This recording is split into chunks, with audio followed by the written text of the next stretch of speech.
At its core, our business about helping people. I worked with one company that hadn't updated their website in 10 years because they had paid someone to set it up for them originally. And once that person set it up, they had no idea. Well, they could get into the website, but they had no idea how to change anything, what to do. So they got scared and they left it alone. They heard me talking about business systems and they reached out to me and asked me to help them. I coached them and empowered them to manage their own website so that they can update it every day if they want. And we know how crucial this is for us in our businesses to have updated offers, contacts, even fonts, pictures, whatever on their website. So now their website reflects all their current offers and they aren't scared to change it. They aren't afraid of it anymore. I could not have helped them getting beyond that stuck place of a website that scared them if I wasn't talking about business systems and the kind of work I do. They heard me talk about other things and they realized what it was that I could help them with and they reached out to me. I have really struggled with and talking clearly about what I do. My first attempt at business ownership was a multi-level marketing, and I gave up after I sold the bare minimum to get out because I hated talking sales. But if you really want to talk about ways to provide value, it is a way to sell your product, to market your product without being salesy. I know ideally we would just say, open for business, hang out that shingle, and people would magically come. But the reality of the world is there's way too much information and noise out there that just by hanging up your shingle, people are not going to automatically come to your business. There's so much out there. You have to do something in order to attract people to you, in order to get business. I've heard it said that at the beginning of your business, you need to spend about 80% of your time in marketing, getting out there, because that is the beginning side of your business. And as you go further along in your business, it may be less, at the very least, 20%. But as the owner, you always need to be spending some of this time in marketing, telling people about what you do, who you are. But that's because you are the one with the passion, the vision. You're the one who can speak the most to the business. If you've ever read Daniel Peek's book, To Sell is Human, this means we are all salespeople in what we do. You don't even need to hire an actual salesperson in your company, but every person in there needs to be a salesperson, and especially you as the owner. This also means everywhere you go, you are talking about your company, about what you do. But we don't want to come across as pushy, because then if you become known as the person who's always selling, people are going to run away from you. They don't want to hear it. It just feels icky. And you don't want people to have that reaction to you. You want to be drawing them to you magnetically, as they talk about. You want people to be asking for your help, asking to work with you. So the way we do this is we want to provide value. And these are 7 things I've learned that provide value to strangers. We want to really reach out so that strangers know who you are, because you're constantly got to be building your network, not just based on referrals, but constantly growing that network, because you've got to be, the best way to grow your business is by constantly attracting new people. Welcome to Mastering Business Flow, the essential podcast for business owners ready to transform their work life. I'm your host, Cordes Lindow, a certified productivity and systems expert. I'll help you close that critical CEO gap, the gap between working hard and having real control over your business. We dive into the systems and skills of high-performing CEOs so that you can stop being stuck in daily tasks and start flourishing today. It's time to achieve simpler, higher quality living. Let's start flowing. So here's my 7 tips. Number 1, get known for one thing. I know we hear this all the time, the riches are in the niches and all this kind of stuff, but it's still the number 1 mistake that all business owners make, I would say. And you will hear some of these top succeeders, not all of them, but the vast majority say that they started out by really digging into one thing. You're just finding your hole and you're digging into it, so that when people think about that one thing, they think of you. And this means one core offer. I've heard it said that you pick one offer and you just drill that in until you get to $1 million. And if you think about it, it is going to be a lot easier if you're only doing one thing, because then your attention isn't divided. You can put all of your energy into really building the one thing that works. Now, if that one thing isn't working, you will need to switch to something else. Because again, you can look back at the last couple of episodes. I've talked about this. The more different things you're trying to do, draining your energy. But more importantly, what we're talking about here today is the message it sends to other people. When you're trying to do a lot of different things, other people don't know what you're doing, and then they don't know to reach out to you with what you can do. I'll give you an example with realtors, because this is the way I feel with a lot of realtors. When you go into any kind of local networking, you will probably meet multiple level realtors. I feel like I know hundreds of realtors. However, I don't usually know who to refer them to, right? Because they're just like, oh, I'll sell any house to any person, anywhere. It doesn't matter. But that doesn't help me to refer them. So it's not helping them to gain new customers. But if one of them tells me, for example, I focus on the 55 plus community who want to live in a Del Webb community, then I know exactly, as soon as I meet someone who tells me they are a 55 plus crowd looking for a 55 plus community, I know the realtor for you. Immediately, I know who to send them to. Or if they say, I've got school-aged children and I want to get a house in the zone of schools, either 1, 2, or 3, then I know exactly which realtor to send them to. And this is the thing that you need to remember. The more precise you are, the more of, if you just have one thing that you do, instead of saying, oh, I'll do this, I'll do this, I'll do this. If you have just one thing, then other people will refer people to you. By focusing on the one thing, you're making it easier to get referrals and for strangers to come to you. And remember, they'll lock it away. When you talk about one thing, then they know to come to you for it. Everything I talk about is around the flow concept for business owners. And flow is how they can optimize so you don't have friction, things run easily. When you talk about your one thing, it's easier to attract attention. Because what I want for business owners, they feel, so everything I talk about is that. And that's the thing that I want to get known for. That if someone knows that there's, blockages in their system, they're going to come to me to help them streamline that system.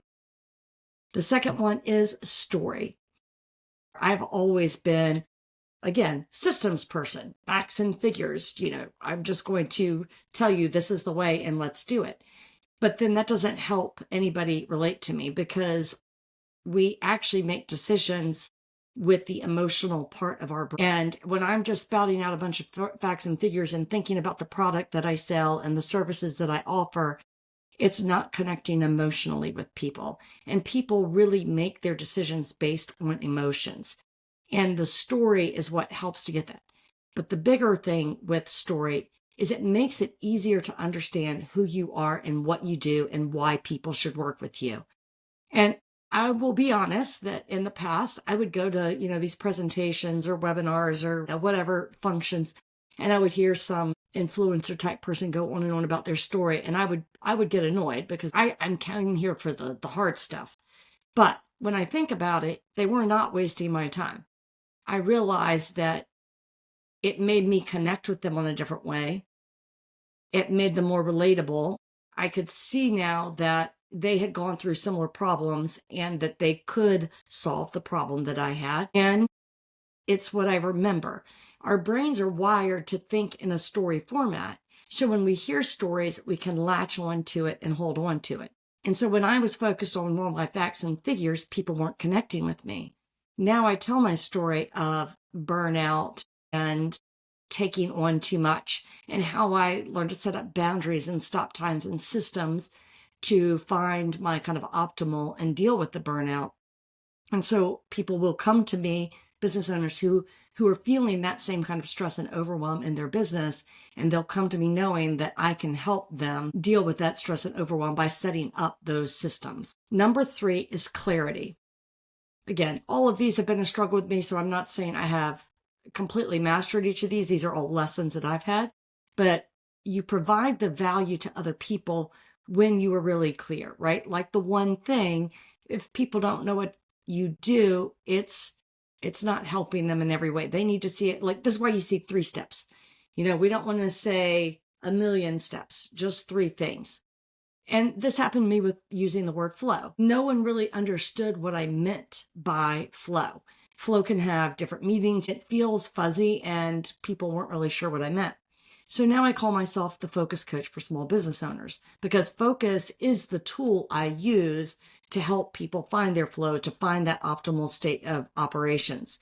Focus is easier to understand, and it's a clear problem that many business owners have since they are wearing all the hats and pulled in a million directions. They know that they need to be able to focus on what is going to drive their business forward, what is most important for their business, and to let other things go. So it's clear that I can help them with that. The more clear and specific you are about what you do and how people can work with you, because even a call to action, instead of just saying read more, telling them very clear and specifically, book a call, telling them exactly the step that you want them to make. That will help. One thing that's really helped me with this one is Donald Miller has come out with this new framework called the Peace Soundbite Framework. And well, there's a YouTube video. I'll try to link it in there.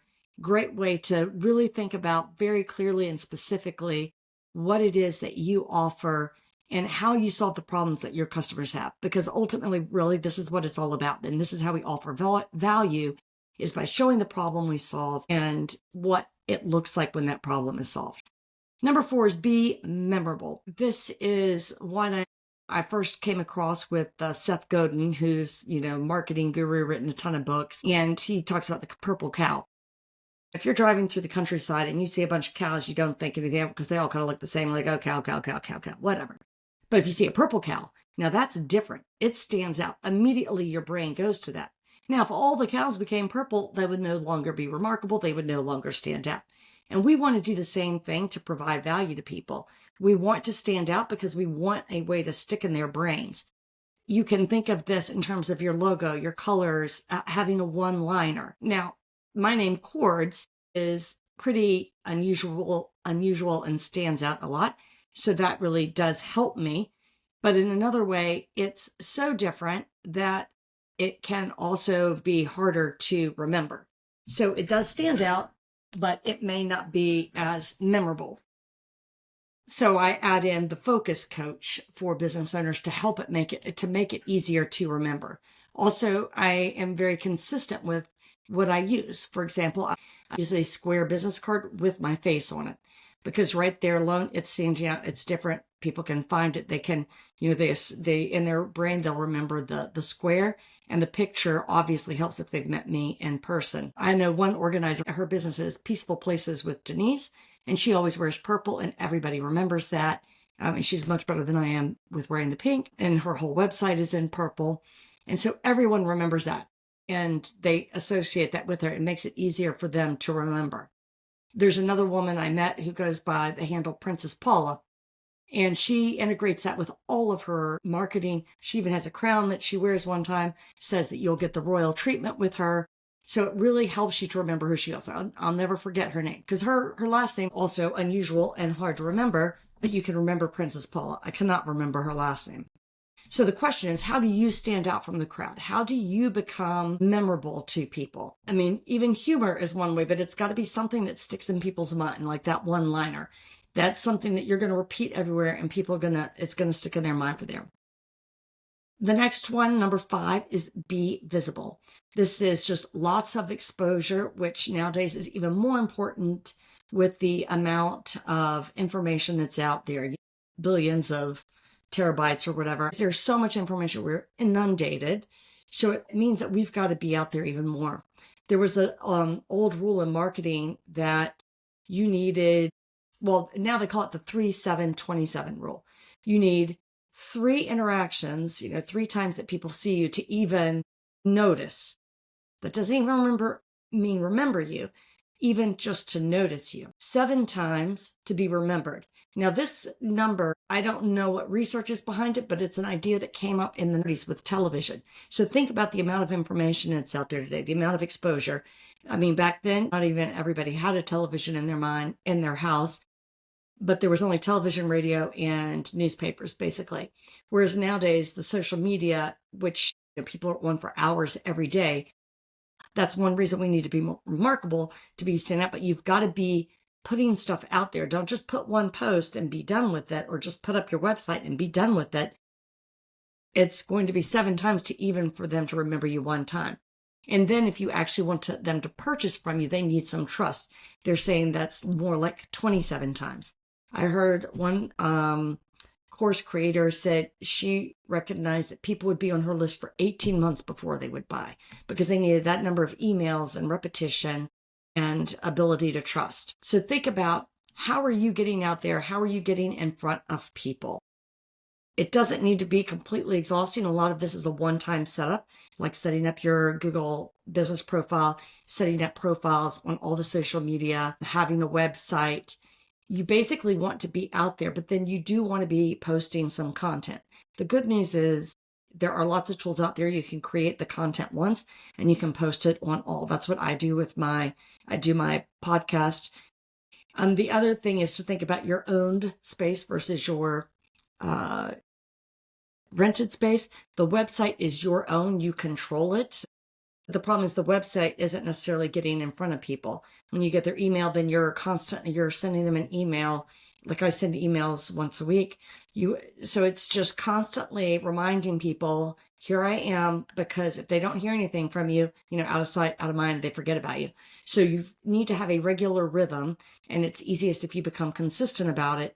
Have regular rhythm just so that you're visible and they can start to remember you. And it doesn't need to be selling. I want you to be providing value. Think of ways that you can help people in your content that you're creating. And even in-person networking is another one. Just being out there. I go to 1 to 2 events per week just so that people can keep seeing me and they don't forget about me. I'm going to say number 6 is provide value. And this is through content creation. You're putting something out in the world that is actually helping people. And that allows, well, first of all, it's helping them, but it also allows them to see the value that you provide. Now, by creating content, this could be social media posts. And so the point is, you're not selling with these social media posts all the time. You're actually providing something of value and help to them. Think of something they're struggling with, questions people are asking. And this is why I create this podcast, these tips that I'm putting in here. I want you to see, I'm helping you, I hope, create a business that is flowing more. These are all things that are driving the revenue line of your business and helping you set up systems that your business will operate more smoothly. This also shows you the kind of work that I can do with you. You may not choose to ever hire me. You just want to consume this content and do that. And that's perfectly fine. But if this really resonates with you and it makes you want to work with you, then I'm not trying to push myself or sell myself with you. You already know what I can do and the kinds of things that you would like to accomplish with me. So it makes it so that I don't have to sell it, that you already know. And again, just my content alone, I hope, and people have told me that it is helpful to them. And that's basically what I want. My main mission is to help people become better versions of themselves, and that we're all helping and becoming a better world through that. The last one, the way to provide value, number 7, is upfront pricing. This one may seem a bit strange for people, and I know it is a sales technique to not put the price out there, to pull them along and make them really want your product, basically, so that you aren't just turning them away by them seeing a high sticker price. But I think that part of providing value is being upfront and clear with people. Let me give you an example of one company I was helping to research and find software to run their systems. And one software company I was looking at for the client made you schedule a demo and go through an hour-long session. And they still would, even though we kept trying to ask how much it was, because why are we sitting through this if we don't know how much it is, right? We had to sit through the whole presentation. And I knew the whole sales formula. I've had that training. They went through the classic sales formula. I get to the end, they tell us how much it was. And immediately we said no, because it was way beyond the budget that we had set. It was actually, I think, like 3 to 4 times what we had been planning to spend. Now, there was another software company. They had the calculator up on their homepage. You just put in how many employees were, push the button. You knew exactly how much it was going to cost. Plus, they had all kinds of demos on the website. So, and you could try it for free for 2 weeks. By being upfront like that, we're like, hey, this is in our price range. We start to investigate further. Then we want to do the demo. It's not a waste of our time. And that's the company that we ultimately went with. So we don't really want to kind of trap and ensnare customers. If we're upfront, then we're not wasting our time with the demo or their time with the demo or a sales call or whatever it is that you're doing. So just put that up there. If you don't have an exact price, like say you're doing, I don't know, kitchen cabinets or you're doing pavers, you can give a range of like the low end range to the top end range of say per cabinet piece. And people can calculate, like I'm going to need, 3 bottom pieces, 3 top pieces, and it could be anywhere from 150 a piece to say 500 a piece. I don't know actual prices because I'm not in that industry, but I know that you could put something together to at least give people a ballpark or an idea. Or you could have a blog post talking about what the pricing is and what the range is or what the starting is. But that gives people a little bit more peace. It saves them the time of booking it when that's not even a consideration because you're wasting your time as well, right? Why go through this whole spiel if you're way out of their ballpark? And it may be that you are above it, but they see enough from your website, you're upfront enough with what you have on there, they know they want to work with you and they're going to make that sacrifice. Ultimately, the businesses exist, all of our businesses exist to help people solve problems. So the more clear you can be about the problems that you solve and the more expertise you can share with strangers, the more people you're going to help. And this is really our ultimate goal. Now, we do want you to make money in the process, but instead of wasting your time chasing people, letting them come to you by providing the value, you're going to attract the people who really want to work with you and are a good match for you and you're not going to jump through a bunch of extra hoops for them. I hope this has helped you. Please like, subscribe, share, and drop comments about what you've enjoyed. And I will look forward to seeing you the next time.